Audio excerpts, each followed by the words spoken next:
창세기 아브라함과 사라에 대해서 이제 마치고 신약으로 넘어오게 되었는데요. 지난번에 우리가 로마서 8장까지 하고 로마서 남은 부분이 9장부터 16장까지가 있습니다. 그래서 로마서를 바로 이렇게 들어가야 되는 것이 이제 순서상 맞는데, 가만히 생각해 보니까 로마서가 8장이나 남아 있어서 이걸 이제 오늘부터 이렇게 쭉 하게 되면 내년에도 이렇게 좀 이렇게 초과돼서 이렇게 넘어가겠더라고요. 그래서 로마서는 내년에 이렇게 신년에 시작하는 걸로 하고, 그럼 남은 이 4개월 정도는 무엇 할까 제가 이렇게 좀 묵상을 하다가 좀 짧은 빌립보서를 가지고 먼저 좀 은혜를 나누고 로마서는 내년에 진행을 하게 돼야 되겠다 이런 생각이 들었습니다. 그래서 빌립보서로 2023년 남은 기간을 한번 여러분과 은혜를 나눠보기를 소망해서 빌립보서를 오늘 준비를 해 보았습니다. 빌립보서 오늘 본문 이제 먼저 읽고 한번 시작을 해보려고 하는데요. 오늘 본문 빌립보서 1장 1절 2절을 제가 다시 한번 봉독해 보도록 하겠습니다. 그리스도 예수의 종 바울과 디모데는 그리스도 예수 안에서 빌립보에 사는 모든 성도와 또한 감독들과 집사들에게 편지하노니, 하나님 우리 아버지와 주 예수 그리스도로부터 은혜와 평강이 너희에게 있을지어다. 아멘. 여러분, 오늘 우리가 읽은 이 본문은 편지의 서두에 이렇게 해당이 됩니다. 예를 들면 이전에 편지할 때 뭐 아버님 전상서, 뭐 어머님 전상서, 부모님 전상서, 뭐 이렇게 우리가 이제 썼는데 바로 거기에 이렇게 해당이 되는 것이죠. 헬라어 원문에 보면 이 전상서, 이걸 뭐라고 표현을 했냐? 프로스 필리페시우스 이렇게 표현을 했습니다. 프로스라는 뜻이 향하여라는 뜻입니다. 전상서라는 뜻이겠죠. 필리페시우스 그러면 빌립보 사람들을 이야기를 합니다. 그래서 이걸 이제 번역을 이제 원래 원문대로 하면 빌립보 사람들에게, 빌립보 사람들 전상서 이렇게 되는데, 우리는 그 지명, 빌립보라는 지명을 따라서 그냥 빌립보서 이렇게 이름을 붙인 것입니다.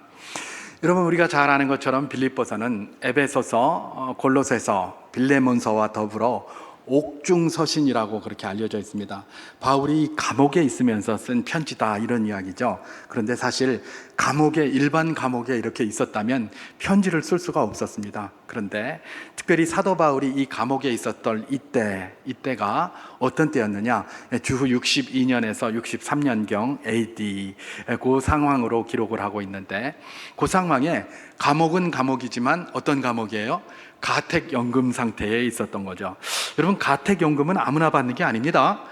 이전에도 보면 가택연금 받는 사람들이 있었어요. 아주 유명한 정치인들 이런 사람들을 감옥에 집어넣지 못하고 가택연금 상태로 있고, 최근에도 이전 대통령이 이렇게 보석 신청을 하고 이래서 가택연금 상태 비슷하게 이렇게 있었던 것들을 보게 됩니다. 아무에게나 그런 것이 주어지는 것이 아니라 사도 바울이 특별했기 때문에 그런 가택연금이 주어졌다라고 보면 될 것입니다. 그렇기 때문에 사도 바울이 이 가택연금까지 가게 된 사실을 잠깐 좀 살펴보는 것은 빌립보서를 이해하기 위한 아주 좋은 발걸음이 될 것입니다. 여러분, 사도 바울이 어떻게 가택연금 상태, 로마로 가서 가택연금 상태에 있게 되었습니까? 사도 바울은 전도 여행을 이렇게 쭉 다니면서 많은 그런 어떤 헌물들을 거뒀습니다. 헌물들을 왜 거뒀습니까? 예루살렘 교회가 글라우디오 황제 때에 있었던 극한 흉년으로 말미암아 아주 고생을 하고 있었습니다. 도탄에 빠졌죠. 그래서 너무 고생을 하고 있으니까 사도 바울이 복음을 전하러 온 데 다니면서 개척한 개척교회들이 있습니다. 개척교회들이 여러 개 있었는데 그 개척교회들에게 가서 헌금해라 이래가지고 그 헌금을 뭐에 쓴다고요? 예루살렘 교회에다 좀 헌금해야 되겠다, 헌물해야 되겠다라고 헌금하러 다닌 겁니다. 여러분, 요즘 우리가 생각할 때는 대부분 다 모교회가 개척교회를 지원하는 걸로 생각하고 있지, 개척교회가 모교회를 후원하는 경우는 잘 없잖아요. 그렇죠? 그런데 이때는 그렇게 했다는 겁니다. 여러분, 우리가 생각을 많이 유연하게 생각을 해야 돼요. 모교회는 무조건 개척교회를 지원하고 개척교회는 무조건 후원만 받아야 된다. 그게 아닙니다. 모교회가 어려움이 있을 때에 개척교회도 후원을 해서 모교회를 섬긴 게 뭡니까? 바로 사도 바울의 행적인 것입니다. 그래서 우리가 이런 말씀을 이렇게 보면서 생각을 많이 바꿔야 돼요. 이 생각 잘 안 바꾸면 자꾸 이제 이런 흐름에 따라서 그냥 이렇게 가게 돼 있는 것이죠. 어쨌든지 간에. 그래서 사도 바울이 그걸 다 헌물을 걷어가지고 오순절 전에 예루살렘에 도착하기를 원했습니다. 왜 하필 오순절인가? 오순절은 유대인의 명절이잖아요. 그죠? 굉장히 배가 고픈데 언제 더 배가 고픕니까? 명절 때 더 배가 고파요. 그렇잖아요. 명절이 되면 외로움도 더 외로워하는 사람도 있고 배고파도 더 배고픔을 느끼는 사람들이 있어요. 그렇기 때문에 그걸 너무나 잘 알고 있는 사도 바울 어떻게 합니까? 이런 후원들을 개척교회들에게서 받은 이런 후원들을 가지고 예루살렘 교회를 빨리 가서 이렇게 돕고 싶은데 언제? 적어도 명절 전에 좀 도착을 해서 명절날 좀 탁 풀어서 하나님의 은혜를 누리게 해야 되겠다. 아마 이런 마음이 그에게 가득했을 것입니다. 그래서 오순절 전에 막 들어가려고 노력을 하고 결국은 오순절 전에 어디 예루살렘에 딱 들어가게 된 것이죠. 근데 예루살렘으로 들어가서 큰 탈이 생기기 시작합니다. 예루살렘 성전에 딱 방문을 했더니 유대인들이 사도 바울을 가만 놔둡니까? 막 선동을 해가지고 저 인간이 우리 율법을 다 파괴하고 다니는 인간이다. 그리고 내가 보니까 저 드로비모라는 헬라인 그걸 데리고 성전에 들어간 것 같다. 그러면서 어디 감히 불경하게 헬라인을 데리고 할례 받지 못한 자를 데리고 성전에 들어간단 말이냐. 사실은 드로비모를 데리고 사도 바울이 들어가지 않았습니다. 근데 이것들은 자기들이 착각했던지 아니면 소위 거짓 뉴스를 들었던지 간에 사도 바울이 그랬다고 하면서 죽이려고 했던 겁니다. 그때의 오순절이 이제 임박해 있었기 때문에 이 예루살렘에는 뭐가 있었느냐? 로마 총독이 파송한 관영이 하나 생기게 되었습니다. 원래 로마 총독은 예루살렘에 살 수 없었습니다. 왜냐하면 부정한 이방인이었기 때문에 예루살렘에 들어오질 못하게 했어요. 그래가지고 로마 총독의 관저는 어디에 있었습니까? 헤롯의 여름 궁전이 있는 저 가이샤라라는 바닷가에 있었습니다. 지중해 연안에. 그리고 명절 때가 되면, 근데 자꾸 유대인이 폭동 일으키고 이러니까 명절 때 사람이 많이 모일 때가 되면 항상 로마 총독이 예루살렘에 관영을 조그맣게 설치했습니다. 임시 숙소죠. 숙소를 설치해서 거기다가 누구를 보낸 겁니까? 천부장을 파송한 겁니다. 천부장은 1000명의 군대를 이끌 수 있는 그런 권한을 가진 사람이 바로 이 천부장입니다. 천부장을 그곳에다 이렇게 파송을 한 거예요. 그래서 천부장 루시아가 이제 거기에 있는데 갑자기 그냥 막 시끌벅적하고 사도 바울을 잡으려고 이 사람들이 막 웅성웅성하고 떼거리로 몰려들고 이러니까 그것을 본 사람 한 명이 천부장에게 전했겠죠. 왜냐하면 천부장은 거기 왜 나와 있습니까? 폭동 방지를 위해서 나와 있잖아요. 명절 전에. 그런데 폭동이 일어날 것 같다는 소식이 천부장에게 딱 들린 겁니다. 그러니 자기가 이제 출동해야 될 명령, 이제 의미가 생긴 거죠. 그래서 재빨리 출동을 해서 딱 보니까 아니나 다를까 막 폭동이 일어날 것 같습니다. 사도 바울이라는 자 하나 있는데 그걸 죽이려고 막 이러고 있으니까 천부장 루시아가 어떻게 합니까? 스톱! 그러면서 그 사람의 신병을 확보해서 이 천부장의 있는 그 로마 총독의 관영으로 그냥 이렇게 좀 임시로 설치한 그 관영으로 이렇게 데리고 들어갑니다. 데리고 들어갈 때에 난리가 나고 막 그냥 시끄럽고 죽여야 된다 그러고 막 그러는데 데리고 들어갑니다. 그러면서 그 사람들 유대인들이 그러는 겁니다. 저거는 반역자다. 저 갈릴리 유다와 드다와 같은 그런 자일 수도 있다라고 하면서 막 그렇게 얘기를 하니까 천부장이 데리고 들어가서 사도 바울에게 그러죠. 네가 갈릴리 유다 드다 그런 사람과 같은 사람이냐? 그러니까 아니다. 나는 원래 길리기아 다소에서 난 사람이다. 이렇게 얘기를 합니다. 그래서 이제 놔뒀는데 백부장에게 맡기고 놔뒀더니 백부장이 신문을 좀 합니다. 신문을 하는데 막 바울을 막 턱을 치고 막 때리고 막 이러니까 사도 바울이 뭐라고 얘기를 하죠? 네가 감히 내 로마 시민인 나를 죄도 묻지 아니하고 이렇게 막 때리는 게 맞나? 딱 이렇게 얘기를 하는 거예요. 그 백부장이 깜짝 놀랐죠. 쥐는 시민권도 없는데. 그래서 천부장 루시아한테 가서 그럽니다. 천부장님 큰일 났습니다. 저게 로마 시민이랍니다. 이거 때렸으니 어떡합니까? 그러니까 천부장이 깜짝 놀래가지고 바울에게 와서 이야기를 하죠. 네 로마 시민 맞나? 나는 많은 돈을 주고 로마 시민권 샀는데 너는 언제부터 로마 시민이었노? 그랬더니 사도 바울이 뭐라고 얘기를 하죠? 나는 날 때부터 로마 시민이었다니 뭐고? 다 이렇게 얘기를 합니다. 그러니까 천부장이 깜짝 놀라서 자기가 뭘 처리를 할 수 없잖아요. 그러니까 누구한테? 총독이 있는 총독 벨릭스가 가이사라에 그때 있었습니다. 총독한테 편지를 보냅니다. 클라우디오 루시아가 총독 벨리스 가카에게 편지를 합니다. 여기 사도 바울이라는, 이 바울이라는 자가 있는데 이 바울의 폭동이 일어날 것 같습니다. 이건 내가 처리할 수 없으니까 총독님이 좀 처리해 주십시오 라고 하면서 사도 바울을 벨릭스에게 딱 보내게 됩니다. 벨릭스는 사실 사도 바울의 그 이야기를 들으면서 굉장히 관심이 많았습니다. 그 도에 대해서 관심이 일단 있었습니다. 왜냐하면 벨릭스의 부인이 유대 여자였던 드루실라라는 여자였어요.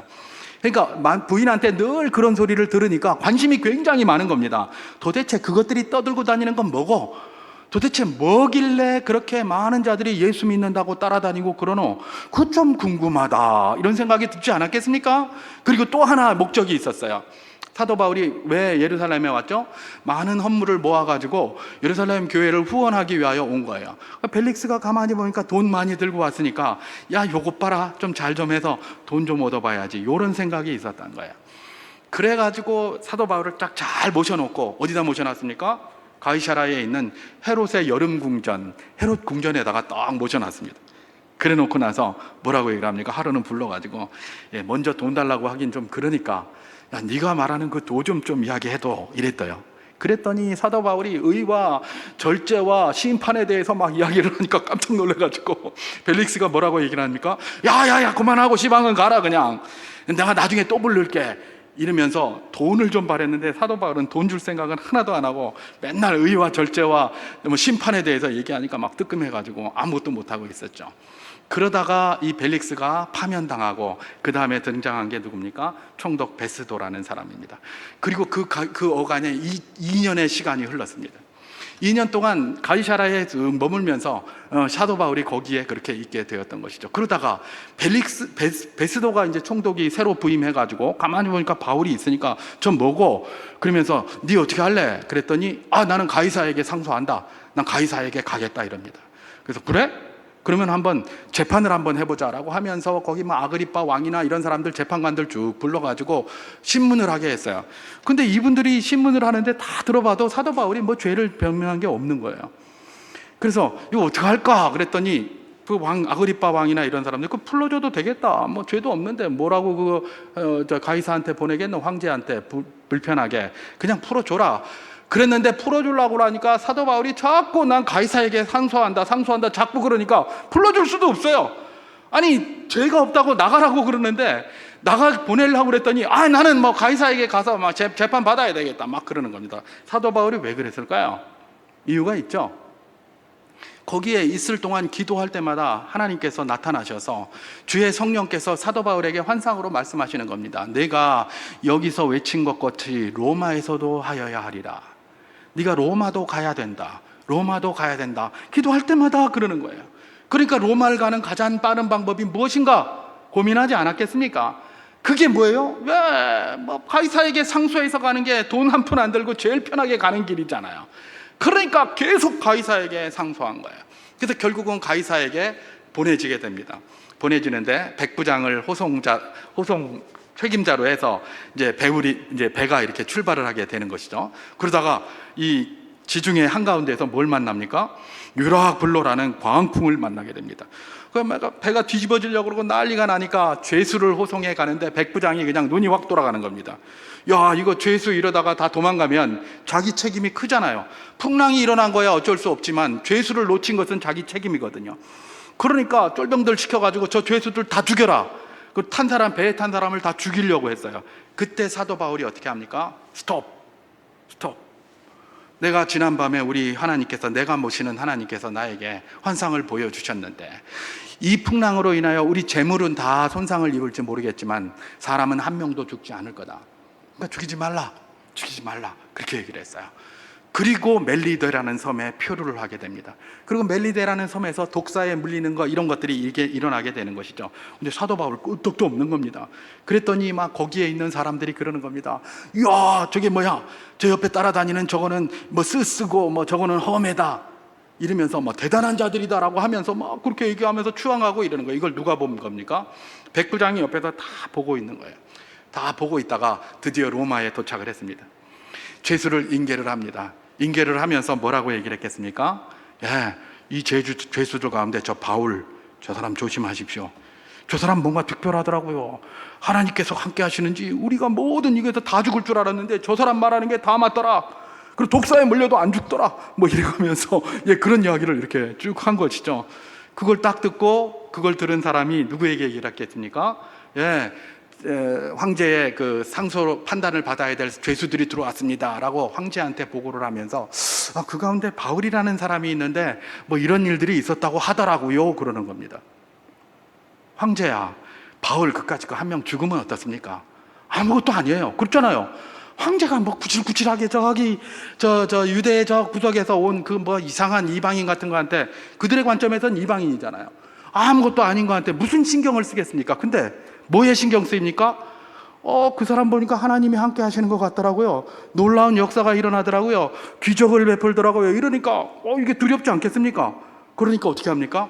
그래? 그럼 다른 사람들은 다 일반 깜빵에 집어넣고 그 사람은 가택 연금시키고 좀 지켜놔라. 내가 좀 뭔가 알아볼 게 있다. 나도 좀 알고 싶은 게 있다. 이래서 가택연금으로 가게 된 겁니다. 여러분, 황제가 가택연금 시켰습니까? 누가 거기 와서 지킬까요? 황제의 시위대들이 가서 지키지 않겠습니까?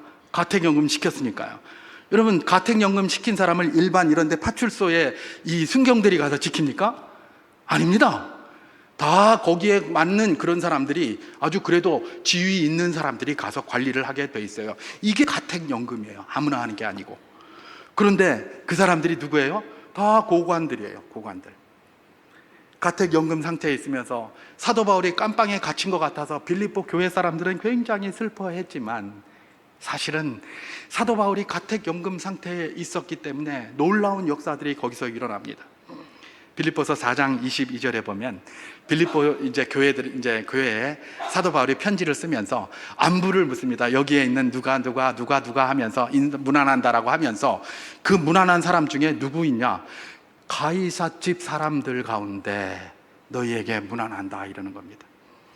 여러분, 가이사집 사람들이 왜 거기 와가지고 문안을 합니까? 사도 바울이 거기에 있으면서 그 고관 대작들에게 전도한 거예요. 거기서 전도한 거예요. 여러분, 황제의 시위대장이 누굽니까? 이 보통 높은 사람 아니에요. 황제의 시위대, 거기에 또 일하는 사람들이 다 누구예요? 우리 청와대 대통령실 안보실장, 이런 사람들이에요. 안보실에 있는 행정관이나 뭐 그런 사람들이 얼마나 높습니까? 그죠? 계급 이런 걸 떠나서 그 어떤 자기들이 가지고 있는 권세라는 게 보통이 아니잖아요. 하물며 황제겠습니까? 그런 사람들하고 굉장히 가까이 이렇게 활동할 수 있었고, 거기에서 이 사람들이 보면서 바울이 전하는 복음에 다 굴복을 한 겁니다. 그래서 가이사집 사람 많은 사람들이 그렇게 하게 된 것이죠. 그래서 사도 바울이 어떻게 된 겁니까? 가택연금 속에서 그 가이사집 사람들에게 복음을 전하는 그야말로 전화예복의 역사를 누린 것이고, 그때에 이 빌립보 교회의 여러 가지 상황들을 보면서 사도 바울이 빌립보 교회에 그렇게 편지를 쓰게 된 것, 그것이 바로 무엇입니까? 빌립보서다라는 것을 우리는 기억할 수 있을 것입니다. 자, 오늘은 첫날이니까 그렇게 이제 편지를 받게 된 수신자 빌립보 교회, 이 빌립보 교회가 어떻게 세워지게 되었는지 사도행전을 통하여 잠깐 살피면서 거기서 주는 도전 하나 받고 그렇게 마치도록 하겠습니다. 이 빌립보 교회는 어떻게 세워지게 되었을까? 주후 52년경, AD 서기 52년경으로 그렇게 알려져 있죠. 2차 전도 여행을 사도 바울이 그렇게 떠나게 됩니다. 1차 전도 여행 때 아시아 지역을 한 바퀴 쭉 돌았습니다. 그러면서 또 기도를 했습니다. 그때 우리가 세워놓은 그 교회들 제대로 돌아가고 있는지 다시 한번 돌아보자 라고 생각을 해서 기도를 막 하면서 2차 전도 여행의 준비를 이렇게 했었습니다. 준비를 했고, 그리고 이제 출발을 하려고 했던 것이죠. 그래서 이들이 처음에 출발하려고 했던 것은 어디입니까? 아시아.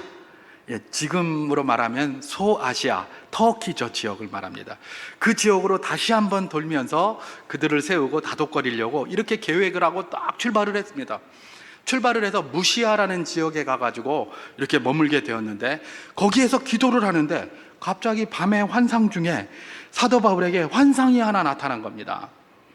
마게도냐 사람이 딱 환상 중에 나타나가지고 이리로 와서 우리를 도우라 이러는 겁니다.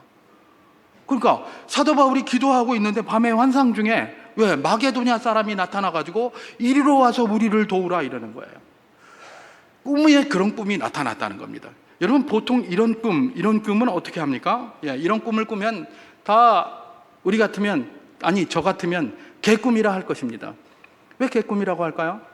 이미 기도하면서 아시아로 가겠다고 다 준비했잖아요. 다 준비해서 그렇게 출발을 했습니다. 우리는 아시아로 가야 되겠다라고 출발을 하고 딱 했는데, 기도하는데 갑자기 꿈 가운데, 환상 가운데 보이는데 마게도냐 사람이 와가지고 이리로 와서 우리를 도우라 이러는 거예요. 여러분, 아시아하고 마게도냐는 정반대입니다. 무시아에 여기 서 있을 때 아시아가 이쪽으로 간다면 마게도냐는 이쪽으로 가야 돼요. 정반대의 사람이 와서 이리로 와서 우리를 도우라, 이리로 와서 우리를 도우라 이러는 거예요. 왜? 내가 계획한 건 이쪽인데, 아시아인데 반대 방향인 마게도냐에서 와서 우리로 도우라. 제가 만약에 이렇게 꿈꾸다가 그런 환상을 보았다면, 이 개꿈이겠지 뭐. 우리가 계획한 게 이렇게 꿈인데 뭐, 개꿈, 하나님 이 개꿈 맞지요? 이러면서 마음이 좀 찝찝하면 하나님 도와주세요 이러고 막 개꿈이다 그리고 그냥 버렸을 거예요. 그런데 이분들은 어떻게 하고 있습니까? 그 꿈을 꾸고 그 환상을 보고 나서 이분들의 행태가 놀랍습니다. 그 행태를 사도행전 16장 9절과 10절은 이렇게 이야기를 하고 있습니다. 제가 한번 봉독해 보도록 하겠습니다. 밤에 환상이 바울에게 보이니 마게도냐 사람 하나가 서서 그에게 청하여 이르되 마게도냐로 건너와서 우리를 도우라 하거늘, 바울이 그 환상을 보았을 때 우리가 곧 마게도냐로 떠나기를 힘쓰니 이는 하나님이 저 사람들에게 복음을 전하라고 우리를 부르신 줄로 인정함이더라 이렇게 얘기를 합니다. 자기들 계획이 여기 가기로 딱 돼 있는데 갑자기 환상이 와가지고 반대 방향으로 딱 가라 그러니까 이거 뭐고? 개꿈이다! 이렇게 하지 않았다는 거죠. 자기들은 그거 가지고 서로 의논을 하고 서로 기도를 한 겁니다. 그러다가 우리가 마게도냐로 가자 라고 하면서 마지못해 간 게 아니에요. 마게도냐로 건너가기를 힘썼다라고 기록하고 있어요. 아니, 자기들의 계획과는 전혀 다른데요. 지금까지 자기들이 한 계획이 얼마나 철저한 계획이었겠습니까? 얼마나 많은 시간 기도하면서 그 계획을 실천할 걸 준비했겠습니까? 그런데 말입니다, 하루 저녁에 환상 하나 보고 나서 개꿈 같아 보이는 그 꿈 하나 꾸고 나서 자기들의 모든 계획을 다 철회한 거예요. 왜 철회했습니까? 하나님의 뜻인 줄 알고 그랬다는 겁니다. 하나님의 뜻임을 믿고 그렇게 했다는 겁니다. 여러분, 과연 그것이 하나님의 뜻이 맞았습니다. 그것은 뭐가 증명하고 있습니까? 교회의 역사가 증명하고 있습니다. 교회의 역사에서 역사가들이 바로 사도 바울이 이 무시아에서 아시아로 가지 않고 그 환상을 보고 마게도냐로 건너가게 된 그 사건에 대해서 뭐라고 평가합니까? 드디어 복음이 마게도냐를 향하여 첫 발을 내딛었다라고 평가를 합니다.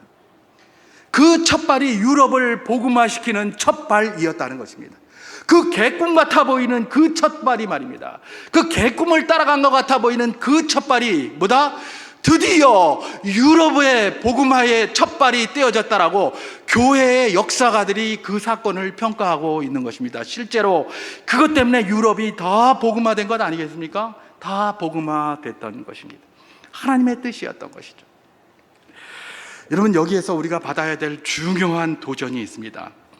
여러분, 사도 바울의 이런 행동이 결코 쉽지 않다는 것들을 우리는 잘 알게 될 것입니다. 여러분, 우리도 그렇게 생각을 많이 합니다. 어떤 생각입니까? 우리도 하나님의 뜻을 알고 하나님의 뜻대로 살아가려고 합니다. 그렇잖아요. 지금도 우리도 그래요. 그래서 지금도 여기다 기도할 때 하나님 주의 뜻을 내게 보여주시옵소서 이렇게 기도하잖아요. 그리고 우리가 주의 뜻인지 잘 몰라서 그렇지, 주의 뜻이라면 우리가 무엇을 거리끼겠습니까? 그죠? 주의 뜻인지 우리가 긴가민가하고 이게 아리까리하고 이러니까 이걸 해야 되나 말아야 되나 그런 고민을 하지, 이게 주의 뜻이다 그러면 고민할 게 뭐 있겠습니까? 뭐 믿음의 사람들만 뭐 그렇게 합니까? 아닙니다. 우리도 주의 뜻인지 알면 뭐 물불을 안 가리고 할 수 있습니다. 막 불 속에라도 들어가고 불구덩이라도 들어가고 왜 못하겠습니까? 주의 뜻인지 아는데, 그죠? 그런데 우리가 못하는 이유가 뭡니까? 이게 주의 뜻인지 뭔지 아리까리하기 때문에 그렇다는 겁니다. 우리 주님께서는 성경을 통해서 그렇습니다. 네가 내가 부르짖으면 내가 응답하겠다. 부르짖으면 주의 뜻을 확실히 보여주고 응답하시겠다고도 하고, 하나님의 응답은 온 세상의 만물을 통해서 가르쳐 주신다고 하는데, 우리는 기도해도 이게 주의 뜻인가 아리까리 할 때가 굉장히 많아요. 그래서 이렇게 주저하고 저렇게 주저하고 이렇게 하다가 아무것도 못하고 가만히 있을 때가 굉장히 많은 것 아니겠습니까? 왜 이런 일이 생기는가? 그런 질문을 한번 해보기를 원하는 겁니다. 왜 이런 일이 생기는가? 다양한 이유가 있겠죠. 그러나 저는 제 경험과 또 지금까지 신앙생활을 하면서 제 경험과 또 여러 가지 그런 지식들을 바탕으로 이게 아마 가장 중요한 것 중에 하나가 아닌가, 이렇게 되는 이유 중에 하나가, 그게 뭔가, 저도 이런 경험을 너무나 많이 했고 지금도 하고 있기 때문에 저는 그렇다고 생각을 해요. 그게 뭡니까? 내가 가진 계획이나 내가 가진 생각이 너무 확고해서 그래요. 내가 가진 계획이나 내가 가진 생각이 너무 확고해요. 너무 확고하다 보니까 그게 곧 하나님의 뜻인 줄로 착각을 해요. 그렇잖아요. 사도 바울이 가진 계획이 이게 확고하지 않았겠습니까? 얼마든지 확고할 수 있었어요. 그리고 그 준비할 때 그냥 준비했겠습니까?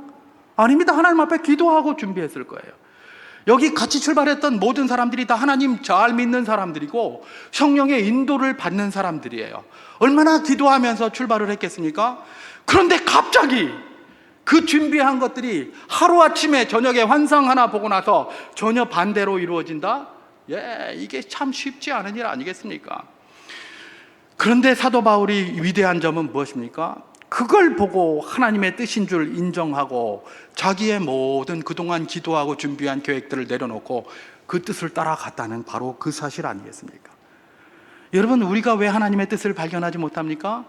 왜 기도를 했는데 하나님의 응답인지 긴가민가 합니까? 내 계획이 너무나 크고 그래서 그래요. 내 생각이 너무나 견고해서 그래요. 그래서 그렇게 하잖아요.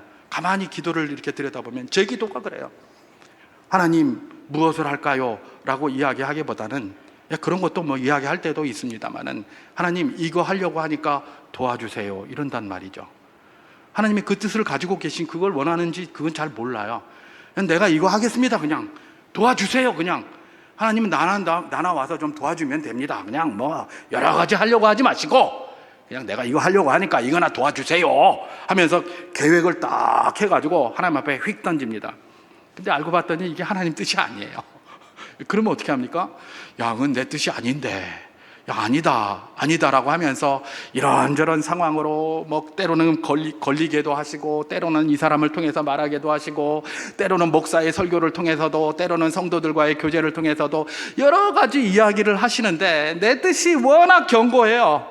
이게 하나님이 원하시는 거다라고 견고하게 생각하고 있으니까 아무 말도 안 들리는 거예요.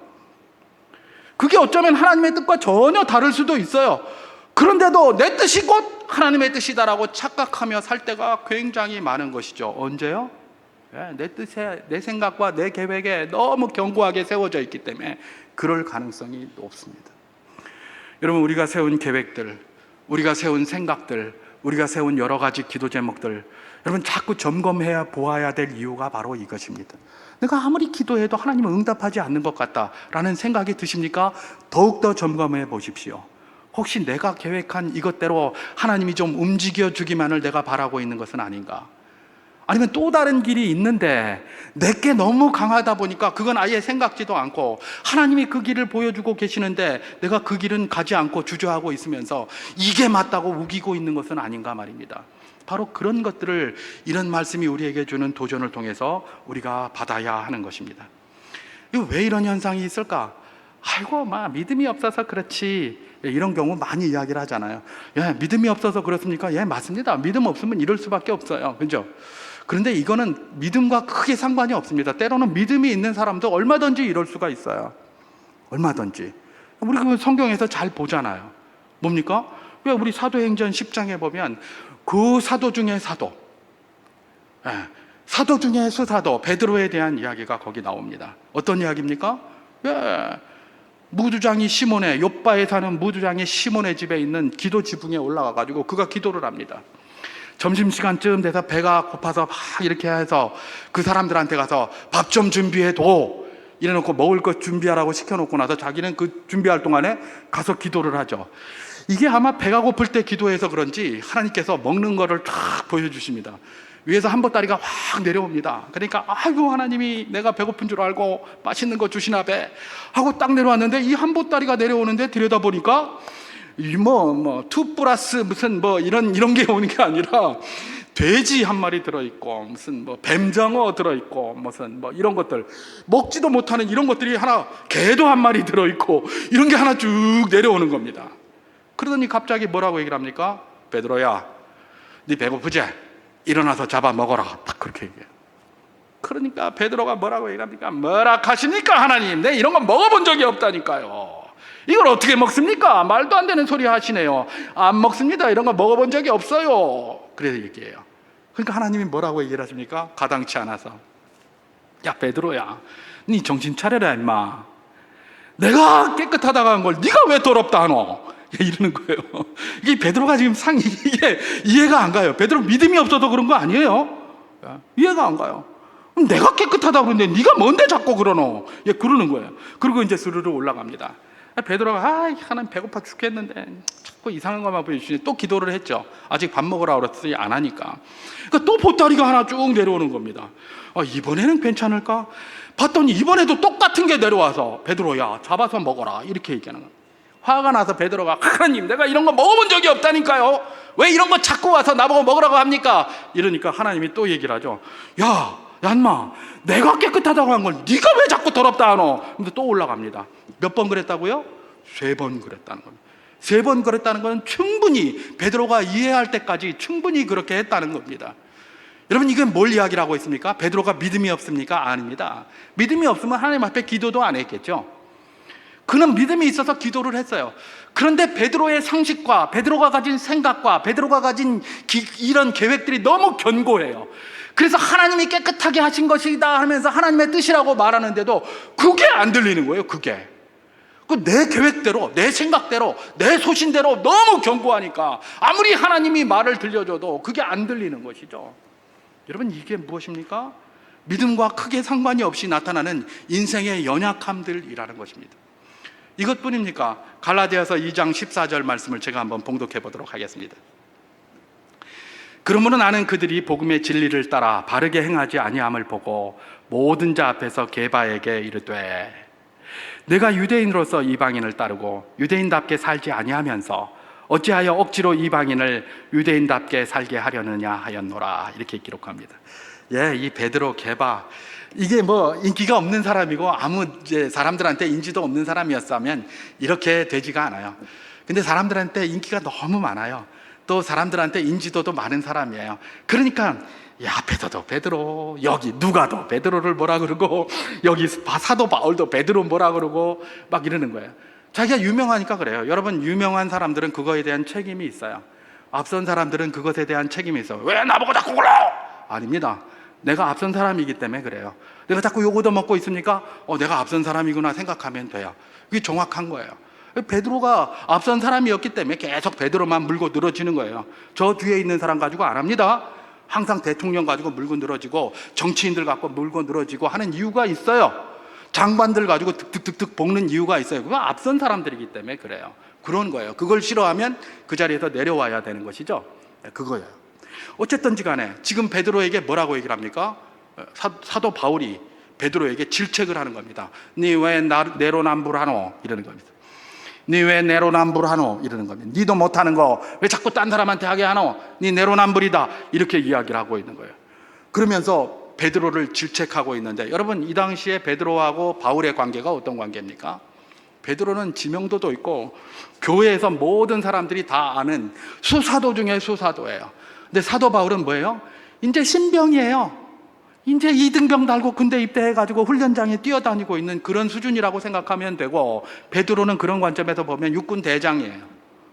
그런데 2등병이 육군 대장한테 니 내로남불하지 마라 이렇게 하는 거예요. 왜 그랬을까요? 왜? 복음은 모든 일을 포용한다라고 하면서 거기에서 이방인들과 함께 모여서 포용하는 자세를 보인다고 밥을 막 같이 먹었어요. 한참 밥 먹고 있는데 보니까 저기서 예루살렘 교회에서 야고보를 통해서 보내준 사람들이 오고 있거든요. 그러니까 갑자기 생각이 난 거죠. 와! 야고보에게서 보낸 사람이 오면 내가 이방인하고 밥 먹었다고 큰탈 날라. 이런 생각이 난 겁니다. 그러니까 그 자리에 있다가 벌떡 일어나서 싹 숨어버린 거예요. 근데 하필 들켜도 그걸 누구한테 들킨 거예요? 이등병한테 들켰네. 사도 바울한테. 그래 놓으니까 욕 얻어먹는 겁니다. 야 베드로, 네 대장이라며. 네 뭔 대장이고? 네 이등병만도 못한 놈 아닌가? 이래가면서 막 그냥 쌍욕을 해대고 내로남불하지 말라 막 이러는 거예요. 여러분, 베드로가 왜 이랬을까요? 유대인들은 이렇게 하면 안 된다라는 그게 너무 강하게 박혀 있으니까. 할례자는 이러면 안 된다는 게 너무 강하게 박혀 있으니까 아무리 하나님이 이렇게 저렇게 얘기하고 자기 입술로 고백하고 별짓을 다 해도 이게 행동으로 안 나타나는 겁니다. 이게 베드로의 문제점이었습니다. 사도 바울이 크게 질책한 게 바로 이런 것입니다. 여러분, 우리가 말입니다, 우리가 세운 계획이 너무 견고하고 이러면 하나님의 뜻이 보이지 않아요. 하나님이 이야기해 주시는데도 그게 안 보인다니까요. 왜냐하면 너무 견고하게 내게 있으니까 하나님은 그걸 도와주시는 거고 그게 하나님의 뜻이고 그게 하나님의 원칙이다라고 생각하니까 아무리 하나님이 뭐라고 얘기를 해도 안 보이는 거예요. 이건 믿음과 상관없어요. 믿음이 없으면 당연하게 그렇게 생각하고 믿음이 있다 손 치더라도 이럴 가능성이 굉장히 높다라는 것들을 오늘 본문이 우리에게 도전하고 있는 것입니다. 그렇기 때문에 하나님께서는 항상 말씀대로 살아라라고 하면서 부재 사족을 붙인 것이 있어요. 사족같이 붙인 거. 그게 뭡니까? 여호수아서 1장 7절과 8절 말씀을 제가 한번 봉독해 보도록 하겠습니다.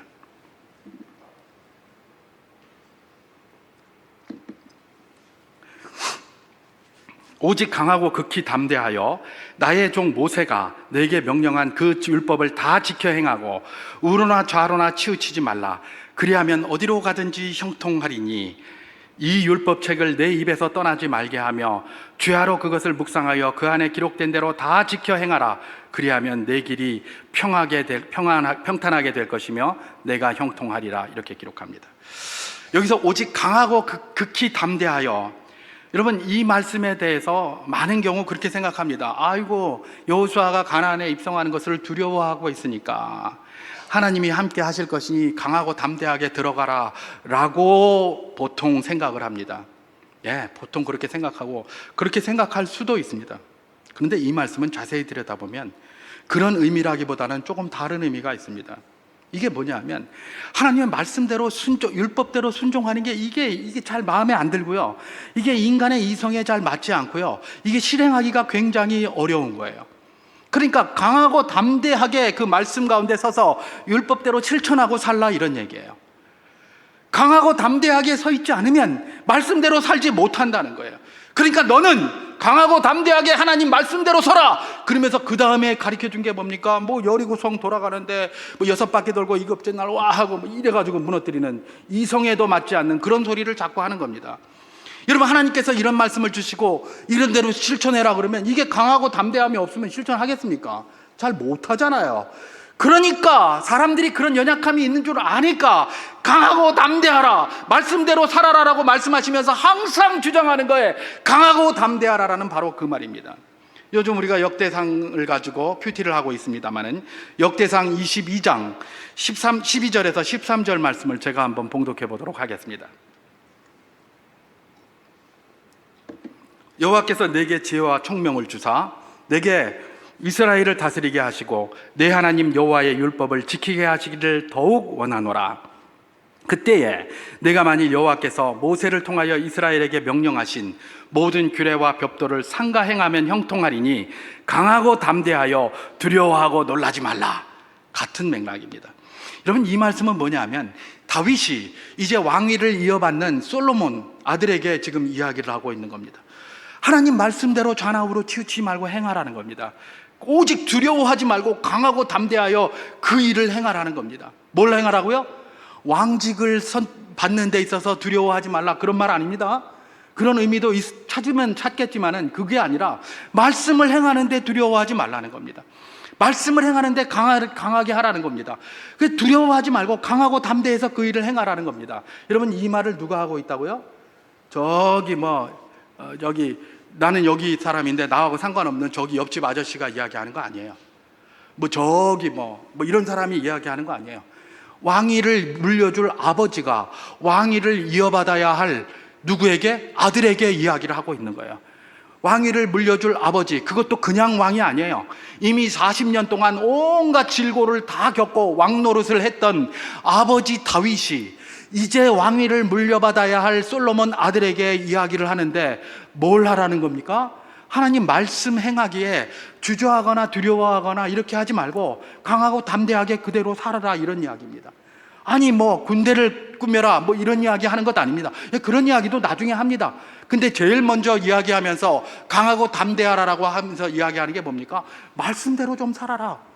그 말씀이 너를 두렵게 할 수도 있다 하는 것에, 네가 지키는 것에 힘들게 할 수도 있다. 그런데 그렇게 하지 말아라. 강하고 담대하라. 아버지가 이야기하는 거 아니냐? 아버지가 이미 40년 동안 왕을 한 내가 이야기를 한다. 내 말 좀 들어라. 그렇게 이야기를 하고 있는 것입니다. 여러분, 사람들의 생각과 하나님의 말씀이 다를 수가 있고 하나님의 뜻이 다를 수가 있기 때문에, 그렇기 때문에 무엇입니까? 하나님은 그 일을 행함에 있어서 강하고 담대하고 두려워하지 말라라고 계속해서 이런 말을 같이 해 나가는 것입니다. 여러분, 우리가 믿음이 있어도 우리가 세운 계획이나 우리가 가지고 있는 생각이나 지식들이 너무 견고하면 하나님의 뜻을 찾기보다는 그것을 오히려 하나님의 뜻이라고 생각하면서 주변에 하나님이 수없이 응답하시고 수없이 말씀하시는데 그것을 도외시하고 듣지 못할 때가 너무나 많다는 사실을 기억하실 수 있는 복된 분들 다 될 수 있기를 주님의 이름으로 축원합니다. 이런 점에서 사도 바울 일행이 대단하다는 것 아니겠습니까? 그렇게 계획하고 견고한 계획으로 출발을 했습니다마는 하루아침에 그냥 그 환상 하나 보고 이게 하나님의 뜻인가 보다라고 생각해서 그 모든 계획을 철회하고 무시하에서 마게도냐로 향하는 그 발걸음 말입니다. 여러분, 하나님께서 오늘 우리에게 그거 요구하실 수도 있습니다. 그러나 우리가 기억해야 될 것은, 내가 참 잘 계획하고 내가 잘 모든 것들을 인도하는 것 같지만 우리가 하나님보다 지혜롭지 못합니다. 하나님이 우리를 인도하십니까? 그 길이 정 마음에 안 들어요. 저 길 맞나 저거?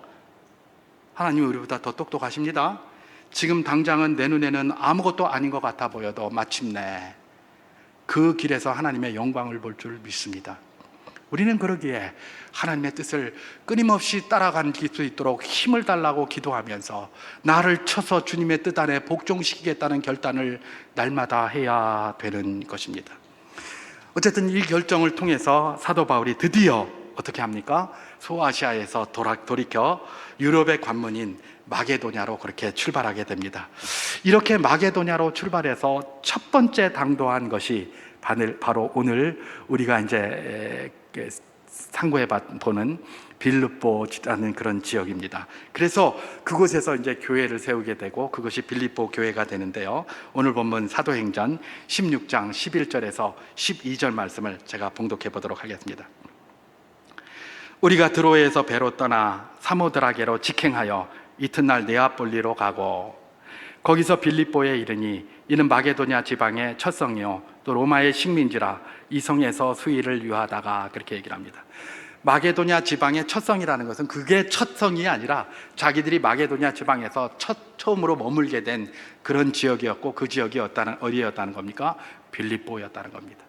그런데 거기에 특별한 말이 있습니다. 12절 뒤에 이 성에서 수일을 유하다가 이런 말이 있어요. 이 말은 뭐냐 하면 거기에 가서 복음을 위해서 무슨 일을 할 때 뭐가 막 쏟아진 게 아니라는 겁니다. 이 거룩한 사람들, 이 하나님의 말씀에 순종하는 사람들이 갔는데 수일 동안 아무 열매가 없는 겁니다. 아무것도 안 보여요.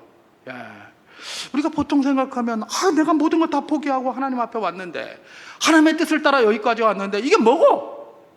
아무런 낌새가 없네. 뭐 양탄자는 못 갈아준다고 할지라도 그래도 뭔가 냄새라도 풍겨주셔야 될 것 아닌가? 이만큼 했다면 냄새라도 좀 보여주셔야 맡게 해주셔야 될 것 아닌가? 이런 생각을 할 경우가 굉장히 많죠. 그런데 수일 동안 아무 일도 없었어요. 그 후로 아무 일도 없었다. 이게 지금 사도 바울에게 펼쳐진 상황입니다. 놀라운 것은 저 같으면 그렇게 됐을 때 이게 하나님의 뜻이 아닌가벼. 이게 뭐 온다고 왔는데 아닌 거 아니야? 이렇게 생각했을 수 있고 또 거기 같이 머리를 맞대고 했으니까 다른 일행들이 그랬을 것 아닙니까? 바울 선생님 뭡니까 이게? 그냥 아시아로 갔으면 좋았을 텐데 괜히 마게도냐로 와서 냄새도 안 납니다. 지금 도대체 하나님 환상 제대로 받는 건 맞습니까? 개 꿈꾼 거 아닙니까? 뭐 이랬을 가능성이 굉장히 높아요. 그런데 그런 말 하지 않아요. 이 사람들은 그런 말 하지 않고 오히려 어떻게 합니까? 하나님이 주신 그 약속의 말씀 붙들고 거기에서 계속 버티고 있는 거예요. 버티고 있는데 버티는 것으로 끝난 게 아닙니다. 버틴 것으로 끝난 거 아니고 오늘 본문 사도행전 16장 13절 14절을 제가 한번 봉독해 보도록 하겠습니다. 안식일에 우리가 기도할 것이 있을까 하여 문 밖 강가로 나가 거기 앉아서 모인 여자들에게 말하는데 두아디라시에 있는 자색 옷감 장사로서 하나님을 섬기는 루디아라는 한 여자가 말을 듣고 있을 때 주께서 그 마음을 열어 바울의 말을 따르게 하신지라, 그렇게 얘기를 합니다. 수일 동안 온갖 짓을 다 해도 아무 낌새도 보이지 않았는데 사도 바울은 포기하지 않고 안식일이 딱 되어서 이제 하나님 앞에 또 예배 자리로 또 나아갑니다. 나아가는데 거기 회당도 없고 그러니까 어디 가서 예배할 데도 없고, 그러니까 그 당시에 이제 그 유대인들이, 디아스포라 유대인들이 하던 방식대로 강가를 이렇게 갑니다. 강가를 이렇게 갔는데 보니까 거기 보니까 여전히 흩어져 있는 유대인들 가운데 여성들이 모여 있는 곳이 이렇게 있는 겁니다. 그런데 거기 누가 간 겁니까? 사도 바울이 간 겁니다. 여러분, 사도 바울이 누구죠? 바리새인 중에 바리새인입니다. 율법으로는 그래도 자기가 신분이 남자고 바리새인이라는 신분이 있잖아요. 그러면 남자들이 있는 곳은 모르지만 여자들이 있는 곳은 절대로 안 가거든요. 그렇잖아요. 근데 하필 거기서 모여 있는데 여자들의 모인 곳에 찾아간 거예요. 이거는 자기가 그런 자존심을 다 버렸다는 거예요. 내 거 다 버리고 거길 간 거예요. 그래서 거기 가서 복음을 전했어요. 그런데 거기에는 하나님을 그래도 믿는다고 하는 사람들이 다 모였는데 그 중에서 루디아라는 여인이 마음이 열린 거예요. 그 많은 사도 바울의 말을 듣던 사람 가운데 루디아라는 사람이 마음이 열리게 되었고, 드디어 거기서부터 역사가 일어나는 것이고, 이 루디아라는 이름은 이제 제가 나중에 이야기를 하겠습니다만은 이 루디아라는 여인의 이름이라기보다는 루디아라는 지역을 말합니다. 그래서 이 여인이 루디아라는 지역에서 온 여인이에요. 그래서 옛날에 보면 무슨 안성댁, 무슨 경주댁 이렇게 얘기를 하잖아요. 이게 루디아댁이에요. 루디아댁. 루디아댁. 이 루디아라는 여인이 이제 이렇게 만나게 된 거예요. 그리고 이 루디아라는 의미가 생산적이다라는 그런 의미를 가지고 있어요. 과연 이 루디아는 생산적이었습니다. 하나님 나라의 생산적이었어요. 왜요? 이 여인의 집에서 교회가 출발을 했어요. 그 교회가 어떤 교회입니까? 빌립보 교회라는 것입니다. 거기에서 빌립보 교회가 탄생하게 되었습니다. 여기서 받을 도전이 있겠습니까? 우리가 너무나 잘 아는 거, 하나님 뜻을 알았다면, 그리고 그걸 기도했다면 감 떨어지기만 기다리면 안 된다는 겁니다. 만약에 사도 바울이 감 떨어지기만 기다리면서 수일을 유하다가 또 올까 하고 입 벌리고 있었으면 아무 일도 일어나지 않습니다. 그가 개울가로 나아갔고, 그리고 부끄러움을 무릅쓰고 여성들이 모인 곳에 나아갔고, 자기 자존심을 꺾고 그 자리에 나아가서 복음을 전했기 때문에 거기에서 뭐가 일어난 겁니까? 생산적이라는 루디아를 하나님의 백성으로 얻을 수 있었고, 거기서부터 빌립보 교회가 출발할 수 있었다는 바로 그 사실인 것입니다.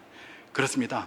하나님의 뜻은 그것을 붙들고 행동하는 우리를 통하여 열매를 맺습니다. 그걸 붙들고 행동하는 자들을 통하여 하나님의 역사는 일어나는 것입니다. 그런 말이 있죠. 새가 오기를 바라면 나무를 심어라, 이런 말이 있어요. 새가 오기를 바랍니까? 나무 심어야 새가 옵니다. 나무도 안 심는데 새가 어디서 옵니까? 그 유행가에도 그런 거 있었잖아요. 벽오동 심은 뜻은 봉황을 보자더니. 벽오동 왜 심었어요? 봉황 보려고 벽오동 심었어요.